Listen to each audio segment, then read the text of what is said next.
Eh bien, merci beaucoup, Mathilde Cognier. Moi, je travaille en Dordogne. Je connais bien Créteil parce que j'étais à Créteil avant. Je vous remercie beaucoup. Moi, j'ai eu une problématique d'un patient qui est venu me voir pour ce problème-là, parce que lui, c'était un problème pour le coup. Enfin, en fait, on a identifié que la problématique, c'était ça, parce que j'ai mis les pieds dedans. Et qu'en fait, j'ai adressé parce que le réseau de Bordeaux, visiblement, est encore très centré sur l'approche psychiatrique. Donc, c'était un peu une cata. Il a trouvé un super médecin sur Toulouse. Et en fait, moi, ma question, ce serait, parce que c'est un sujet qui m'intéresse beaucoup, que j'aimerais bien pouvoir proposer, suivre des patients qui en auraient besoin. J'imagine que si on a des chiffres aussi faibles en Ile-de-France, c'est partout pareil. Est-ce qu'il existe, un peu comme IVG les adresses, un site ou un moyen de se faire connaître pour dire que... Ouais, je vois Julie qui hoche la tête. Enfin, oui, oui et non. Légalement, on n'a pas le droit de faire de liste de professionnels de santé, donc on ne fait pas de liste de professionnels de santé. Il existe déjà des associations locales, donc on demande toujours d'aller vers les associations locales, parce que c'est là où on a le plus de retours, de dire, bah, tiens, ça s'est plutôt bien passé avec telle ou telle personne, donc on va renvoyer vers cette personne-là. Il y a une association qui s'appelle France Genre, qui est une association qui est en ligne, et qui propose pour les personnes trans, c'est-à-dire c'est pas une liste qui est ouverte comme ça, mais pour les personnes trans, de se mettre sur un serveur qui permet d'accéder à une carte de France de ces retours de professionnels de santé qui accueille positivement les personnes trans.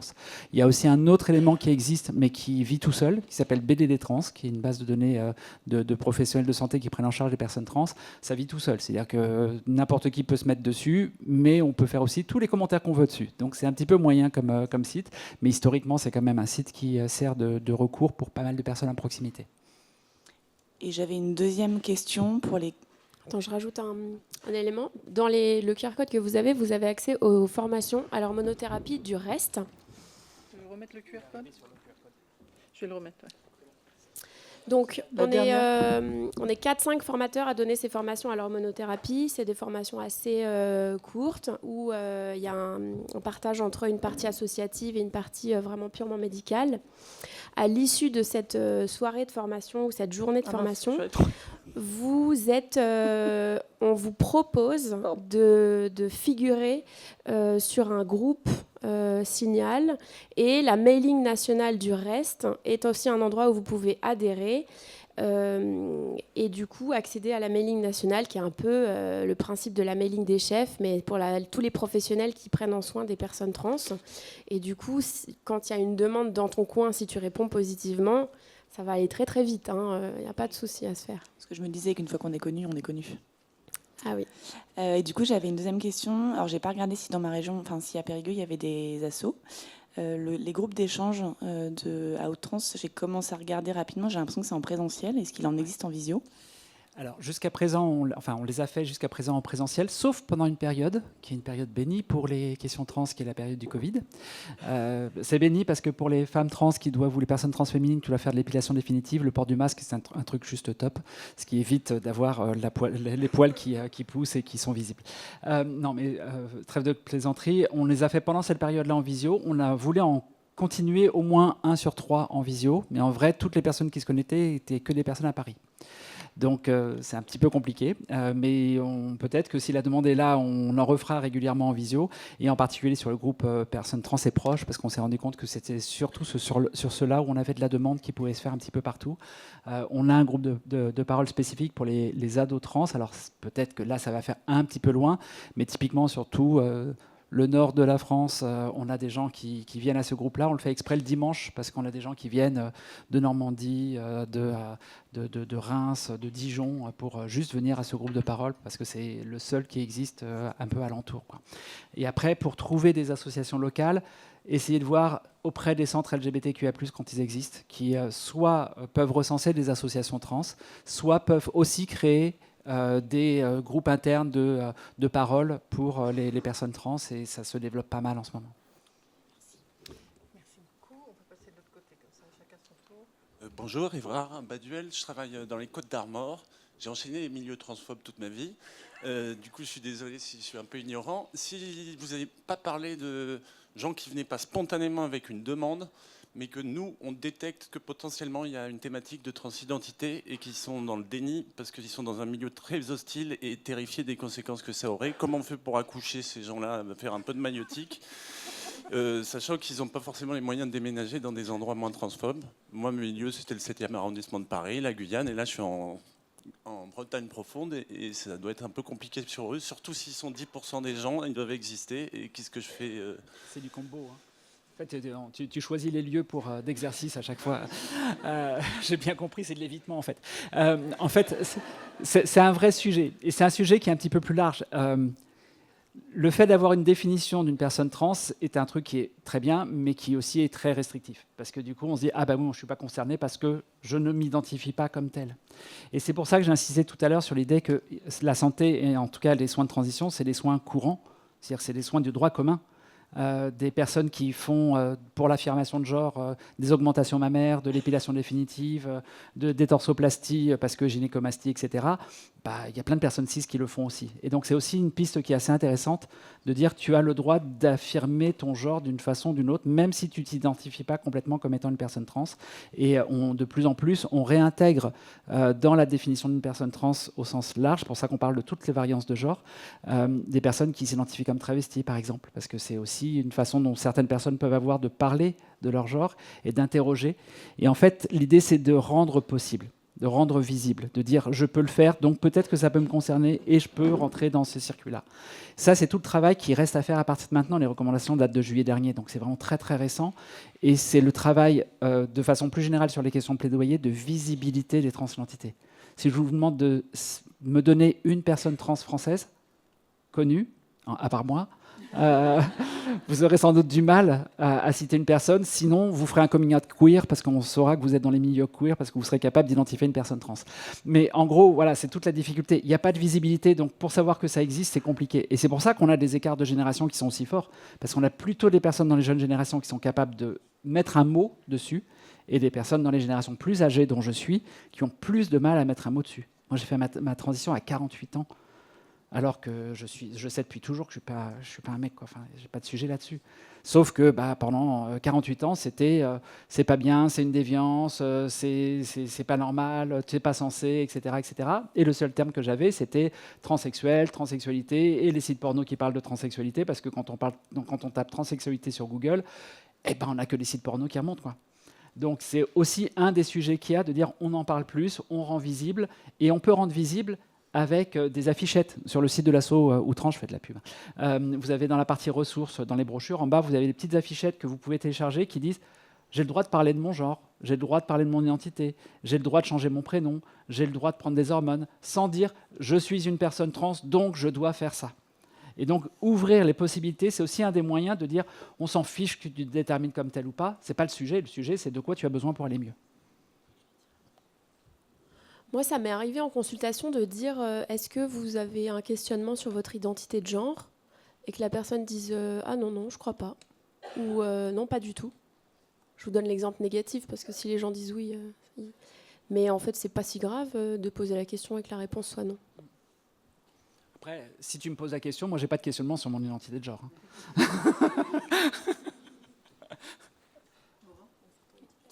Bonjour, merci beaucoup pour vos présentations. Aurore Chao, je suis médecin généraliste installée dans le Val-de-Marne et je fais partie du comité de pilotage Transpose. J'accueille et j'accompagne quelques personnes trans et finalement le sujet de la transidentité n'est pas ce qui apparaît au premier plan. Alors elles viennent me voir de loin parce que je ne sais pas, elles m'ont identifiée et en tout cas elles sont plutôt satisfaites, je dis elles parce que c'est surtout des femmes, et finalement je les suis plus pour des problématiques autres, des viroses, des sujets addictologiques, voilà, donc c'est plutôt en deuxième plan et je ne me sens pas obligée de leur en parler à chaque fois. J'ai identifié 2 difficultés. La première, c'était une difficulté pour la primo-prescription et la prescription de l'hormonothérapie, parce que je trouve qu'on manque de guides de prescription. Et finalement, Julie a un peu répondu avec Reste, donc je vais solliciter. Et la deuxième difficulté, c'est que pour les personnes que je suis qui souhaitent bénéficier d'une prise en charge chirurgicale, on demande toujours, alors le courrier du médecin généraliste, donc je suis contente, mais aussi le courrier du psychiatre. Et donc, est-ce qu'il y aurait un intérêt de communiquer cette recommandation auprès des chirurgiens, justement ? Alors, il faut largement communiquer les recommandations, ça c'est une certitude. Le problème, c'est qu'entre les chirurgiens et les chirurgiennes, les personnes trans, il y a aussi plein d'institutions qui existent et énormément de résilience sur ces institutions. Je te parlais tout à l'heure, la dépsychiatrisation des ALD, c'est 2010. Le médecin conseil national a encore été obligé en 2025 d'envoyer un mail aux caisses d'assurance maladie pour dire on ne demande pas d'attestation psychiatrique pour une ALD parce que les ALD ne sont plus psychiatriques. Ça fait 15 ans. Et 15 ans après, on a encore des caisses qui font ce type de demande. On a créé, nous, un MOOC qui s'appelle Bien accueillir les personnes trans.fr pour former les agents des caisses d'assurance maladie sur l'accompagnement des personnes trans et arrêter de demander systématiquement des attestations psychiatriques pour les personnes trans. Maintenant qu'on a ces recommandations, ça sera beaucoup plus facile de dire au médecin conseil national arrête de demander systématiquement, ça remonte au niveau national pour les questions d'opération pour les personnes trans, et arrête de demander des accords tripartites si ça n'existe pas pour les personnes cis, arrête de demander des choses spécifiques pour les personnes trans, comme le médecin conseil national a été condamné systématiquement à chaque fois que ça avait été demandé. Il y a eu un message du médecin conseil national dans ce sens-là qui, depuis, je crois, maintenant 1 an, dit clairement qu'aucune attestation psychiatrique n'est nécessaire pour le moindre acte pour les personnes trans, y compris pour les opérations génitales. Alors que c'est le seul endroit où il y a encore quelque chose qui existe dans les classifications de la CNAM, sur les codifications de la CNAM, où il y a encore marqué accord tripartite, en tout cas suivi pluridisciplinaire d'au moins 2 ans, donc qui ramène l'accord tripartite dessus. Le problème, c'est qu'il y a tellement eu de cliniques ou de médecins qui se sont dit bah non, moi j'ai pas été remboursé, donc je me blinde. Et donc, il faut qu'on inverse un petit peu ça, et en se basant sur les recommandations, et qu'on commence à dire aux personnes trans, tu as des droits, n'accepte pas n'importe quoi, et n'accepte pas qu'on t'impose ce type de méthode. Et là, c'est tout le travail de fond, c'est pour ça qu'on est là, pour en parler, pour dire à tout le monde, bah oui, non, il n'y a pas de besoin d'avoir des attestations psychiatriques. On le dit, toutes les études le disent. Pourquoi vous continuez à en demander? Pourquoi vous en exigez? Et de faire le travail avec les institutions pour qu'on retire toutes ces limites-là. Merci. On va juste remercier Morgane Lebas qui doit partir prendre son train et donc il ne va pas pouvoir continuer les questions. Est-ce que je peux juste poser rapidement une question à Morgane avant qu'elle parte? Parce qu'en fait, dans les recommandations, il y a un élément qui... je connais la réponse déjà. Mais il y a un élément qui dit que typiquement la prescription d'hormones doit être faite par des médecins généralistes formés. Qu'est-ce qu'on appelle formé au titre de la HAS? Alors, c'est que c'est très large. Hein. En fait, ça veut juste dire... Alors, ce n'est pas forcément un diplôme universitaire. C'est une formation qui soit reconnue et qui permette d'assurer la qualité et la sécurité des soins.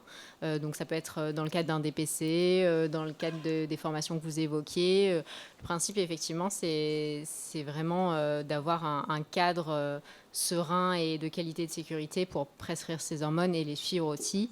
Et en plus de ça, côté HAS, dans le préambule des recommandations, on a fait des recommandations entre guillemets au pouvoir public et à l'assurance maladie, donc pour soutenir plusieurs points et notamment justement le renforcement de la formation initiale et continue, justement de la prescription d'hormones, mais aussi dans la chirurgie.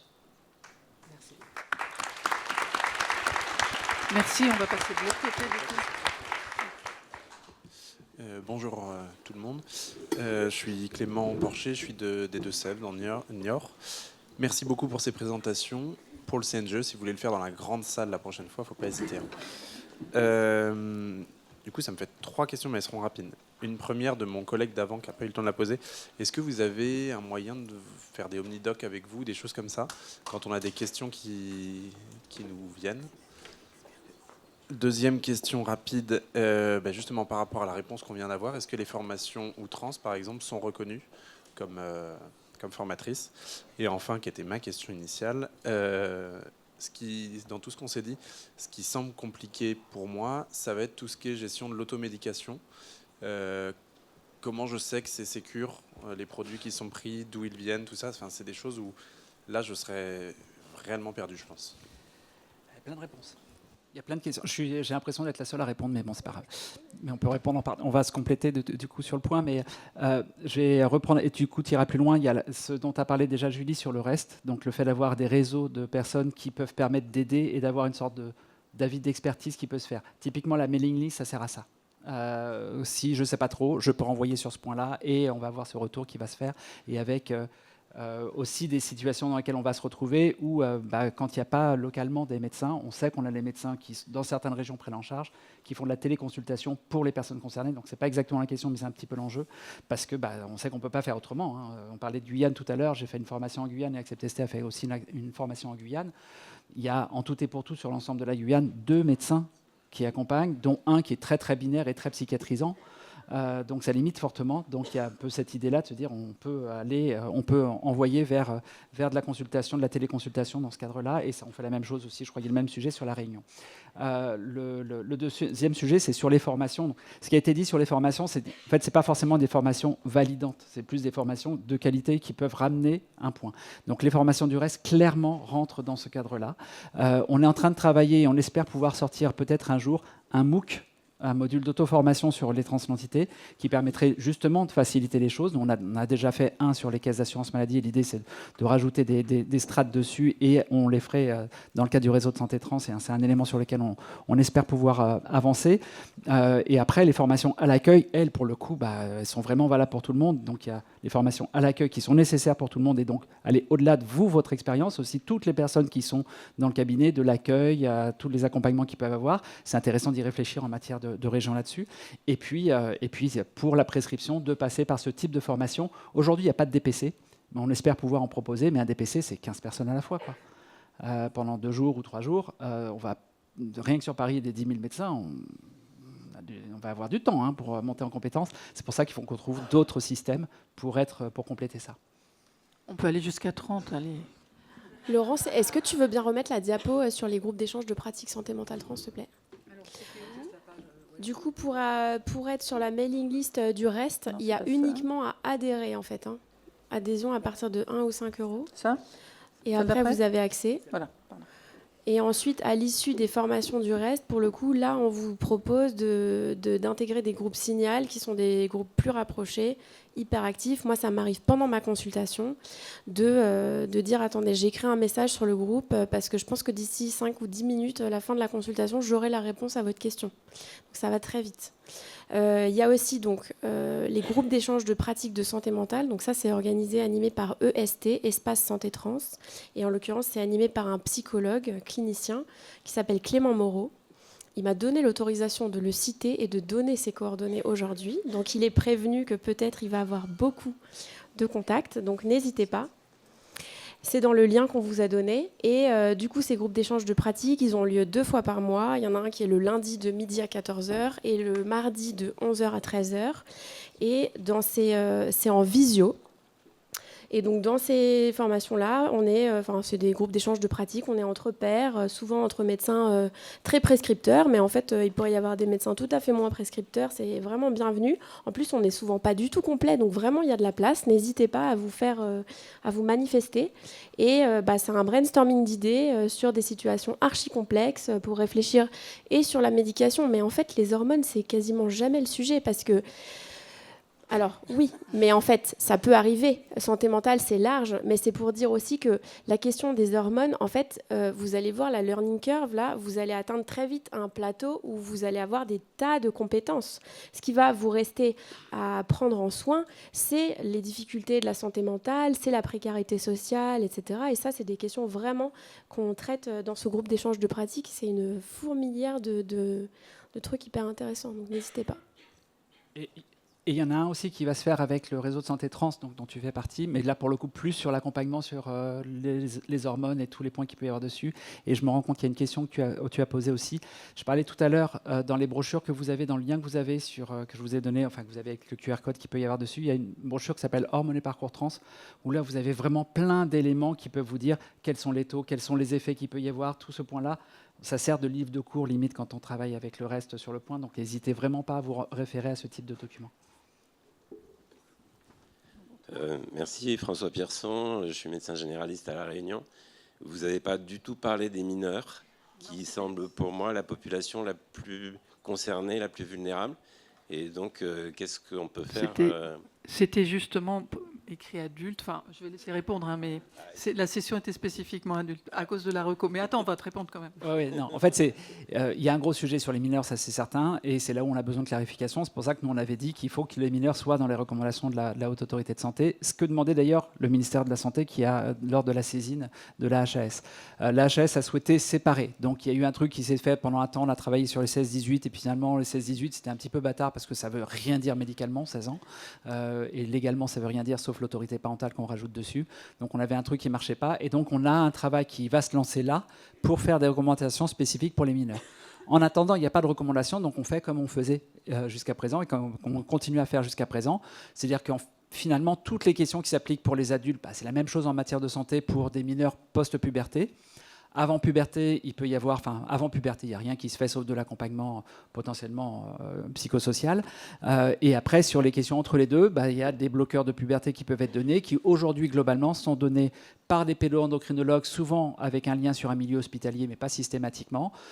Et on sait faire, parce que c'est ce qu'on donne en cas de puberté précoce, donc on sait ce que ça ramène derrière. C'est ce qu'on donne en cas d'endométriose, c'est exactement les mêmes produits. Donc on sait le suivre, il n'y a aucun sujet là-dessus. C'est assez rare qu'on puisse le faire, mais ça arrive quand même sur ça. Et on a un autre enjeu qui se fait avec la réunion de concertation pluridisciplinaire de la PICL-Pétrière, dont on fait partie depuis 2017. Et il y a des gens de la Réunion qui se connectent assez régulièrement pour amener des cas dans cette réunion de concertation pluridisciplinaire. Je sais qu'il y en a une deuxième qui est en train de se développer justement autour des équipes de la Réunion, où il y a des associations de personnes concernées, il y a des médecins, des pédopsychiatres, des pédo-endocrinologues, des psychologues. Le nom quoi oui, après j'arriverai sur la plateforme, mais là c'est la RCP de la PICL-Pétrière et de Robert Debré, et qui en parallèle de ça a créé un projet qui s'appelle Trajectoire Jeunes Trans, et sur le site Trajectoire Jeunes Trans, tout au pluriel.fr, tout attaché, vous avez plein d'informations sur la prise en charge médicale des mineurs trans aujourd'hui en France. C'est un site qui est fait par les associations et par la PHP avec le financement de l'ARS, et où vous avez en plus une veille scientifique, où vous avez tous les mois la liste de tous les articles qui sortent sur le sujet, et il y en a 2 ou 3 par mois qui sont un peu plus étudiés pour dire voilà, cet article il donne telle information, il met en perspective par rapport à tel ou tel contexte. Donc si vous voulez monter en compétence et si vous voulez avoir une information qui soit dépolitisée sur la prise en charge des mineurs trans, mais vraiment médicalisée, vous pouvez aller sur trajectoirejeunetrans.fr. J'en profite. Bonjour, merci pour vos présentations. Du coup, moi, c'était une question qui s'adressait à Julie, si on a un peu de temps pour développer la compétence structurelle, du coup. Merci. Merci de saisir mes perches. Alors, je reviens complètement. Du coup, je vais replacer le contexte déjà dans lequel j'ai découvert cette notion de compétence structurelle. Je ne sais pas si vous connaissez il y a un peu la Bible de la communication en santé qui s'appelle, qui est faite par Marie-Thérèse Lucier et Claude Richard, qui sont nos collègues québécois. Et du coup, là, ils ont déjà sorti 2 éditions de ce gros livre qui s'appelle La communication professionnelle en santé. Et là, lors de la 3e édition, en fait, on est en train d'écrire un chapitre qui n'existait pas, qui s'appelle la consultation inclusive. Et donc, tout l'enjeu de cette écriture de chapitre a été de dire qu'est-ce qu'on fait. Est-ce qu'on va faire un chapitre par discrimination en disant alors le suivi des personnes trans, les personnes porteuses de handicap, les personnes racisées, ou bien est-ce qu'en fait on va essayer de réfléchir l'inclusion de façon plus globale et la lutte contre la discrimination dans notre façon de communiquer. Donc c'est dans ce cadre-là en fait que j'ai découvert la notion de compétence structurelle. Et en fait, du coup, ça s'applique vraiment à toutes les discriminations. Mais c'est que nous, on puisse reconnaître que quand quelqu'un qu'on pourrait avoir envie d'étiqueter par des adjectifs, par des symptômes, par des diagnostics, est en fait une personne qui est oppressée dans le système par un endroit où elle est en situation d'oppression, parce qu'elle est issue d'une minorité, en fait, on peut regarder ses comportements et ses façons, ses comportements d'une façon en fait qui est tout à fait adaptée au système oppressif dans lequel elle évolue. Et du coup, c'est une façon de prendre en compte la notion d'oppression systémique et de médecine systémique dans notre consultation. Parce que si on raisonne juste dans l'individuel, dans l'inter-individuel, ça a beaucoup de limites. Enfin, j'imagine que vous êtes nombreuses à vivre des consultations où il y a de la violence sexuelle et sexiste, de la violence raciste. Enfin, tout ça, c'est les violences systémiques. Donc, elles sont le gros fond là, de l'iceberg. On peut sûrement aller plus loin, je pense, actuellement dans notre pratique de médecine générale pour inclure plus cette dimension systémique. Ça répond à la question ? Une dernière question ? Merci beaucoup, c'était super. Donc, je m'appelle Enora, je suis interne à Toulouse. Moi, j'ai une question parce que je n'ai pas encore eu la chance d'accompagner des personnes trans pour l'instant. Mais par contre, je pense que ce n'est pas pour rien. Mais on m'a beaucoup posé des questions de proches qui ont du coup eux-mêmes des proches qui sont en train de transitionner, etc. Et comme si voilà, c'était un sujet important du coup dans la consultation de finalement quel était mon avis dessus en tant que médecin, j'imagine. Et j'aimerais bien avoir un petit peu des... Enfin voilà, forcément j'ai réagi, j'espère de la meilleure façon, mais un peu des conseils pour savoir comment aussi accompagner les proches pour qu'ils puissent aussi avoir la meilleure posture avec du coup leurs proches à eux. Voilà. Je commence à répondre et tu... Ouais. Alors, pour prendre mon exemple, mon expérience personnelle de personnes qui reçoivent des personnes qui se questionnent, alors parfois ça peut être des enfants, donc des adultes qui viennent dire que par exemple leur enfant se questionne. La possibilité en tout cas qu'on a, c'est donc déjà l'accueil de la demande. C'est tout bête en fait, mais c'est hyper important. Ça veut dire, est-ce que vous aimeriez, si quelqu'un vient en disant j'ai ça qui m'arrive, est-ce que vous aimeriez en parler un peu plus longuement? Déjà, c'est ouvrir un espace pour que la personne puisse se déposer et puisse poser ce contexte-là. Et après, les gens s'en saisissent pas forcément, mais c'est aussi l'occasion de proposer de venir à plusieurs en consultation. Alors, ça peut être casse-gueule. Moi, ça m'est arrivé d'être dans des situations assez complexes avec des mineurs dont les parents n'entendaient rien et qui n'étaient pas du tout soutenus, et de proposer d'accompagner, de faire venir la mère en consultation. J'ai plutôt regretté en fait cette proposition parce que je me suis retrouvée à faire une sorte de médiation sauvage où c'était pas du tout le cadre qui était demandé pour leur permettre de communiquer l'un l'autre. Du coup, je pense que ces expériences-là, elles me pousseront à proposer un cadre plus serré pour ultérieurement, mais voilà, j'aurais envie de ça. Et puis surtout, alors là, c'est le cadre parfait où j'orienterais vers les associations pour les groupes avec famille, enfants, etc. Oui, il y a forcément, alors c'est ce que je disais tout à l'heure, il n'y a pas forcément des groupes de parole partout en France, mais c'est intéressant de regarder s'il y a des groupes de parole qui existent de parents, parce qu'en fait les groupes de parole proches sont très trustés par les parents.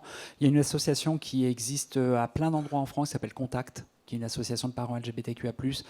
Aujourd'hui, Contact, quand on leur parle, c'est 50% des personnes qui viennent, c'est sur des enjeux de transidentité. Donc de plus en plus, ça devient sur des questions de transidentité. Et ça permet d'avoir aussi des parents qui sont à des stades différents. Parce qu'en fait, au début, les parents, quand ils viennent au groupe de parole, c'est « je suis incapable de donner mon prénom, je suis en larmes dès que je commence à en parler, je viens d'apprendre la transidentité de mon enfant, je tombe de l'armoire, c'est la fin du monde. » quoi. Puis à la fin des groupes de parole, c'est bon, après tout, c'est pas si grave que ça, et ça peut avancer sur ça. Le gros sujet, c'est ce dont je parlais tout à l'heure, c'est la visibilité. Donc en fait, il faut aussi que vous puissiez arriver avec la posture de professionnel de santé pour dire c'est pas grave. C'est juste pas grave. Et les recommandations sont vachement intéressantes là-dessus. De dire, non, c'est pas une pathologie, il n'y a pas de questions psychiatriques dessus, il y a des vulnérabilisations qui peuvent se faire dessus, donc n'y participez pas simplement. Et puis, qu'est-ce que ça va changer pour vous de reconnaître le genre de votre enfant? Qu'est-ce que ça va changer pour vous de dire, il est à la place de elle, et de travailler sur ce point-là? Alors, c'est facile à dire comme ça, mais ça peut être assez complexe derrière, parce qu'on est dans un environnement où il y a une étude de l'Association des journalistes LGBTQIA+, qui a analysé pendant 3 mois les 21 principaux sites en ligne d'information en France, et qui montre que 91% des tribunes, enfin des chroniques qui sont dessus, donc les prises de parole du média, sont négatives sur les transidentités. Donc on est dans un environnement qui dit c'est pas bien d'être une personne trans, et que la transidentité c'est un délire, un grand dérèglement, un obscurantisme. Là je vous cite des titres de magazines qui sont sortis il n'y a pas forcément très longtemps. Donc forcément les gens, quand on tape transidentité, tous les sites qui vont remonter, les 3/4 malheureusement seront avec de la propagande anti-trans qui sont extrêmement violents, avec tout ce qui se passe aux États-Unis aussi, qui fait vraiment flipper. On a un gros sujet par rapport à ça. Donc on n'est pas dans un environnement qui est très accueillant sur les questions trans, et c'est pour ça que pour nous c'est important de se ramener sur la réalité, donc la réalité des vies des personnes, que ça ne va pas changer grand-chose si on dit il ou elle à la place de elle ou il, et qu'en plus de ça, il y a maintenant des études qui montrent que ça n'est pas un sujet, que la science montre que le fait qu'on accompagne positivement une personne, ça améliore sa santé mentale. Par contre, le fait qu'on ne l'accompagne pas positivement, là, ça dégrade directement sa santé mentale. Donc c'est un vrai sujet. J'étais la semaine dernière dans une clinique dans le Nord qui accompagne des mineurs trans, enfin des mineurs en général et pas mal de mineurs trans, et qui se disaient, mais quand même, l'identité de genre qu'il y a dans le droit, est-ce que c'est aussi valable pour les enfants? Et donc, est-ce qu'il faut qu'on ait l'accord des parents pour reconnaître l'identité de genre de l'enfant? En fait, posez-vous la question sur les autres critères de discrimination qu'il peut y avoir. Est-ce que vous allez demander l'accord des parents pour l'orientation sexuelle de l'enfant? Non. Enfin, maintenant, on commence à comprendre que non, c'est pas un sujet là-dessus. C'est la même chose sur l'identité de genre. Par contre, on sait que si vous ne reconnaissez pas, vous allez dégrader sa santé. Et donc, si vous avez un gamin, une gamine à qui vous reconnaissez son genre, et puis quand le gamin ou la gamine va dans sa famille, on met genre en permanence, et ben, sa santé va se dégrader pendant le week-end. C'est exactement de la même façon. Si vous avez un gamin ou une gamine qui est suivi pour diabète, et que sa famille dit « moi je m'en fous, vous pouvez me dire ce que vous voulez, mais ce sera gâteau, gâteau, gâteau, sucre, sucre, sucre en permanence ». Ben, on va mettre en danger l'enfant. Et ben, c'est la même chose. Le fait de mégenrer, c'est une violence psychologique. Et les violences psychologiques sont des violences qui dégradent fortement la santé des personnes. Mais ça se voit moins qu'un œil au beurre noir. Par contre, ça peut faire aussi mal. Est-ce qu'on prend une ultime On pourrait question? introduire la question en disant « Est-ce que vous aimeriez que je vous donne plus d'informations, par exemple, sur ça ?» Voir si ça peut ouvrir.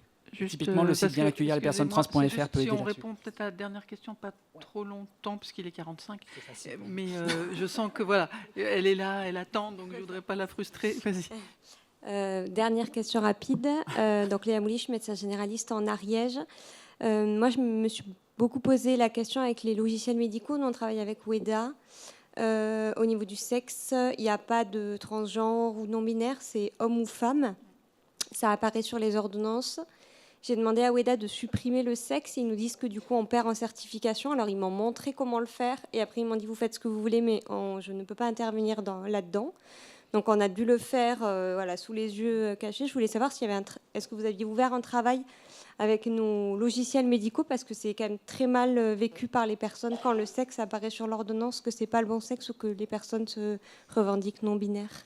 C'est strictement, alors au-delà de la non-binarité, parce qu'en fait, les éléments qui vont apparaître sont souvent les éléments qui sortent de la carte vitale, et quand la personne n'a pas fait un changement de mention de sexe à l'état civil, on aura le sujet qui risque de remonter dans ce cas-là aussi. Mais le gros sujet maintenant, c'est de dire, les recommandations disent, comme je vous l'ai montré tout à l'heure, que le genre souhaité et le prénom choisi doivent être utilisés dans toutes les communications. Et dans toutes les communications va nous aider pour aller voir les éditeurs de logiciels, pour aller voir aussi la CNAM, pour s'assurer aussi que sur les questions de remboursement, il n'y a pas de sujet qui se fasse parce que l'ordonnance sera faite de telle ou telle façon. Travailler avec les pharmaciens et les pharmaciennes sur ce sujet-là aussi, parce qu'on a ce problème-là en deuxième ligne, de dire si tu mets un prénom d'usage, est-ce que l'ordonnance sera reconnue pour la personne? Donc maintenant qu'on a une recommandation qui va dans ce sens-là, on essaie de s'en saisir pour essayer de faire avancer les choses, mais ça va clairement prendre du temps. Merci en tout cas d'être aussi nombreux et nombreuses.